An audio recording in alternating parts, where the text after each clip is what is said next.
کہ اسلام میں فرقے بنانا حرام ہے. جو شخص بھی اسلام کے اندر فرقے بناتا ہے اور مسلمانوں کی جمعیت کو توڑتا ہے وہ نبی صلی اللہ علیہ وسلم کا امتی ہی نہیں ہے. یہ جو حدیثوں میں خبر آئی کہ میری امت فرقوں میں بٹ جائے گی، اس کا مطلب یہ نہیں ہے کہ امت فرقے بنانا شروع کر دے. یہ ایک غیبی خبر تھی جو اللہ تعالیٰ نے امام کائنات سید الاولین والآخرین شفیع المذنبین رحمت للعالمین سیدنا و مولانا امام اعظم محمد رسول اللہ صلی اللہ علیہ وسلم کو عطا فرمائی تھی. جیسا کہ قرب قیامت کی نشانیوں میں آپ نے بارہا سنا ہوگا کہ قرب قیامت میں عورتیں ایسا لباس پہنیں گی کہ ننگی نظر آئیں گی. اب اس کا مطلب یہ نہیں ہے کہ عورتیں ننگا لباس پہننا شروع کر دیں، یہ خبر ہے. اسی طرح میری امت فرقوں میں بٹ جائے گی، یہ خبر ہے، نہ کہ حکم ہے کہ فرقے بنائے جائیں. حکم کیا ہے؟ قرآن پاک پورے کا پورا قرآن اس کے خلاف ہے. صرف سورۃ الانعام کی آیت نمبر 159 جو ہے، بسم اللہ الرحمن الرحیم، ان الذین فرقوا دینہم وکانوا شیعا لست منہم فی شیء. بے شک جن لوگوں نے دین میں فرقے بنائے اور اپنے آپ کو گروہوں میں بانٹ لیا، اے محبوب صلی اللہ علیہ وسلم آپ کا ان سے کوئی تعلق نہیں ہے. انما امرہم الی اللہ، ان کا معاملہ اللہ کے سپرد. ثم ینبئہم بما کانوا یفعلون، پھر اللہ تعالیٰ ان کو بتا دے گا جو کچھ وہ دنیا کے اندر کرتوت کیا کرتے تھے. پھر کیٹاگوریکل مینشن ہوا ہے سورہ آل عمران کی آیت نمبر 103 کے اندر، وَاعْتَصِمُوا بِحَبْلِ اللَّهِ جَمِيعًا وَلَا تَفَرَّقُوا، اللہ کی رسی کو مضبوطی سے تھام لو، آپس میں فرقوں میں مت بٹو. فرقہ واریت کی بنیاد پر کوئی شخص اہل سنت والجماعت کہلائے یا اپنے آپ کو اثنا عشری کہے یا دیوبندی بریلوی اہل حدیث کہے، اس کا قرآن اور نبی صلی اللہ علیہ وسلم کے ساتھ کوئی تعلق نہیں ہے. ہاں، فکر کے طور پر اگر کوئی چیز بیان کرتا ہے کہ ہم اہل سنت کی فکر پہ ہیں، یہ علیحدہ بات ہے، یہ بالکل ڈیفرنٹ چیز ہے.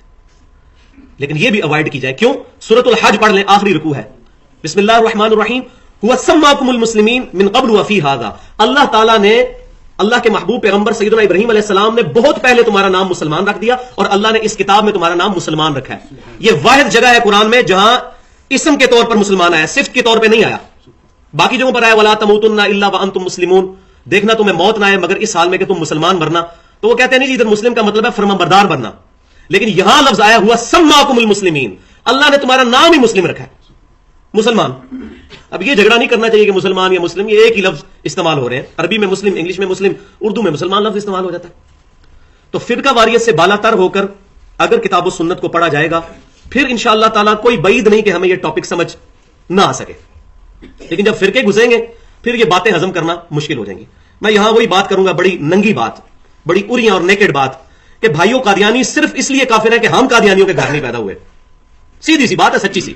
اگر ہم میں سے یہاں جتنے 100 کے قریب لوگ بیٹھے ہیں، اگر ہم لوگوں کے ماں باپ قادیانی ہوتے، ڈیفینیٹلی قادیانی ہوتے ہم لوگ. میں اپنی بات کرتا ہوں، ہم قادیانی ہوتے. ہم کبھی بھی نہ یہ سوچتے کہ ہم سے باہر بھی حق لائی کر سکتا ہے. اسی طریقے سے کبھی بھی کوئی دیوبندی، بریلوی، اہل حدیث، شیعہ یا کسی بھی مکتب فکر سے تعلق رکھنے والا شخص کبھی نہیں سوچتا کہ ضروری نہیں کہ میں ہی 100% حق پر ہوں، ہو سکتا ہے سامنے کی بات بھی حق پر ہو، مجھے غلطی لگ گئی ہو کہیں پر. لیکن یہ ساری چیزیں اسی کو سمجھ آئیں گی جو نبی صلی اللہ علیہ وسلم کا دامن کرم تھامے گا. ان الذین فرقوا دینہم وکانوا شیعا لست منہم فی شیء. اور اس میں دوسرا جرم اسی کانٹیکسٹ میں یہ ہے کہ جو لوگ بھی حق بات کو چھپائیں گے نا، قرآن پاک میں ان پہ کئی جگہ لعنت کی گئی ہے یہود و نصارہ کے علماء پر کہ یہ کتمان حق کرتے ہیں.